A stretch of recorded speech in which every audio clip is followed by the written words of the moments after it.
시청자 여러분 안녕하세요. 김동수입니다. 오늘 이 시간에는 정치권 이야기 좀 해보겠습니다.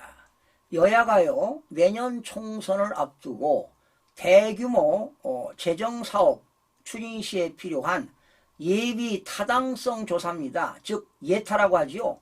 예타 면제 기준 문턱을 대폭 낮추기로 했습니다. 국회 기획재정위원회가 4월 12일 경제재정 소위를 열고요. 사회 간접자본이 SOC 그리고 연구개발 R&D 사업의 예비 타당성 조사 면제 금액 기준을 총 사업비가 500억 원 이상이고요. 그리고 국비 지원은 300억 원 이상에서 총 사업비 500억에서 1000억 원으로 인상시켰습니다. 그리고 국비 지원은 300억 원에서 500억 원 이상으로 조정하는 등 국가재정법 일부 개정안을 의결했습니다. 아마도 이달 중순경 국회 본회의에서 통과되지 않을까 이렇게 예상이 들어갑니다. 반면 국가채무와 재정적자를 적정 수준으로 억제하는 재정준칙법제화는 여야 합의 실패로 다음 달 임시국회로 연기했습니다. 여야가 나라 살림 사정을 외면한 채 선심성 사업에 필요한 입법 처리에만 속도를 내고 있습니다. 재정수지 적자 폭은 국내 총생산 GDP의 3% 이내로 관리하는 재정준칙 마련은 최소한의 안전장치입니다. 재정준칙 법제화부터 서둘러 처리해야 할 것입니다. 그런데 여야가 진흙탕 싸움을 벌이다가 미래 세대의 경제적 부담을 더 넘겨서는 안 됩니다. 만약에 국가재정법이 법제사법위원회를 거쳐 국회 본회의를 통과하면 사업비 1000억 원 미만인 도로, 철도, 항만의 SOC 사업은 기획재정부의 예타 심사를 받지 않아도 일사천리로 추진할 수 있는 것입니다. 예타 면적 기준이 바뀌는 것은 관련 제도가 도입된 1999년 이후 24년 만입니다.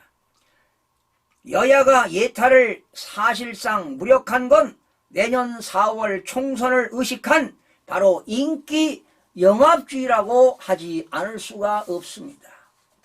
매번 여야가 으르렁대다가 이렇게 개정안에는 모처럼 한 목소리를 냈습니다. 표를 의식한 선심성 정책에는 한통속이라는 생각에 뒤통수를 얻어맞은 격입니다.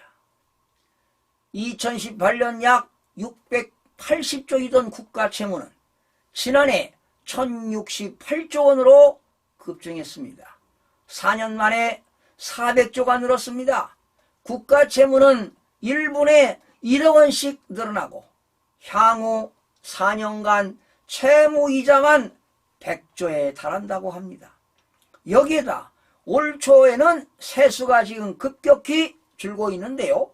올해 약 20조 원의 세수 결손이 예상되고 있습니다. 국민 살림살이에 쓸 돈은 부족한데 각종 대규모 사업을 벌이면 국가재정은 어떻게 되겠습니까?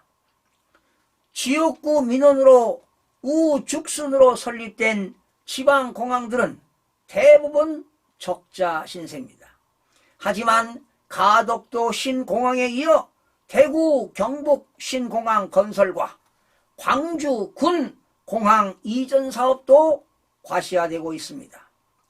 모두 여야 야합으로 특별법을 통해 예타를 면제키로 했습니다. 다른 지역 의원들이 가만히 보고 있을 리가 없습니다. 개정안에 힘입어 1000억 원 미만 사업 추진에 팔을 걷어붙일 것입니다. 예타 기준 완화의 부작용이 예상됨에도 재정 준칙에는 손을 놓고 있는 것은 바로 어불성설입니다. 국가 균형 발전이나 지역 특성 등을 감안해 신속히 추진해야 할 사업들이 없는 것은 아닙니다. 그런 일이라면 여야가 힘을 모으는 지혜가 필요합니다.